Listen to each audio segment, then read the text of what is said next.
Aujourd'hui, je vous parle de la corrosion galvanique. C'est un phénomène bien connu des marins, naturel et inévitable. Vous pouvez le constater entre ces deux anodes, l'une est neuve et l'autre a passé 15 mois dans l'eau. Comme il est impossible d'éviter cette corrosion, autant bien la connaître. Il y a corrosion galvanique s'il y a les 4 conditions suivantes réunies. Vous devez avoir 2 métaux à potentiel galvanique différent. La troisième condition, les 2 métaux doivent être en contact. Et un électrolyte, c'est-à-dire une solution liquide, pour nous, le contact de l'eau. Dès que ces 4 conditions sont établies, le métal avec le pouvoir galvanique le plus faible, qu'on appelle l'anode, libérera un ion métallique en direction de la cathode. Voici un tableau du potentiel galvanique de plusieurs métaux. On peut constater sur ce tableau que le magnésium, l'aluminium et le zinc sont les plus faibles. C'est avec ces 3 métaux qu'on fabrique les anodes de sacrifice qu'on place sur nos bateaux.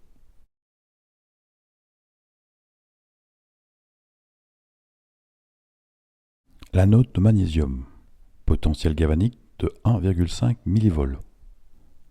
Très efficace mais ne convient pas à un milieu salin. Le deuxième type d'anode qu'on retrouve sur le marché est l'anode d'aluminium. Plus efficace que celle en zinc, avec une durée de vie de 50% supérieure, mais malheureusement beaucoup plus chère. La dernière anode est la plus courante, c'est celle qu'on trouve généralement sur tous les bateaux, l'anode de zinc. La durée de vie d'une anode dépend de plusieurs facteurs. Par exemple, si vous naviguez en eau douce, la corrosion sera plus lente par rapport à l'eau de mer. Généralement, on change d'anode quand celle-ci a perdu 70% de sa masse d'origine. Bien sûr, on la remplace par une anode identique. Il y a un facteur qui augmente la corrosion galvanique, qui est le courant de fuite. Un phénomène redouté par les propriétaires de bateaux métalliques, que ce soit en aluminium ou en acier. Le courant de fuite est une perte de courant électrique involontaire. La première conséquence, une décharge involontaire de votre batterie. Et la deuxième conséquence, ce courant de fuite va introduire un nouveau phénomène qu'on appelle l'électrolyse. Ce phénomène augmentera votre corrosion. Ce courant de fuite peut provenir de votre propre bateau ou de celui de votre voisin.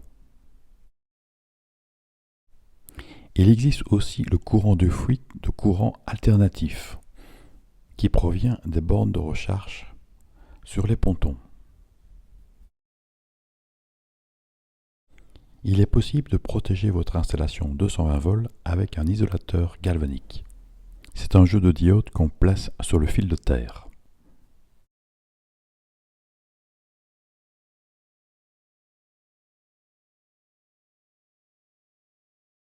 Maintenant que vous connaissez un peu plus sur le problème de la corrosion galvanique, vous comprendrez plus facilement qu'il est important maintenant d'avoir un excellent contact entre l'anode et le métal à protéger. N'hésitez pas à poncer les traces d'antifouling pour un meilleur contact.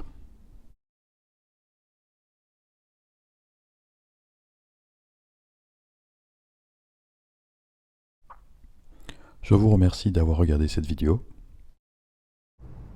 N'hésitez pas à vous abonner, laissez-moi un commentaire, ça fait toujours plaisir. À bientôt.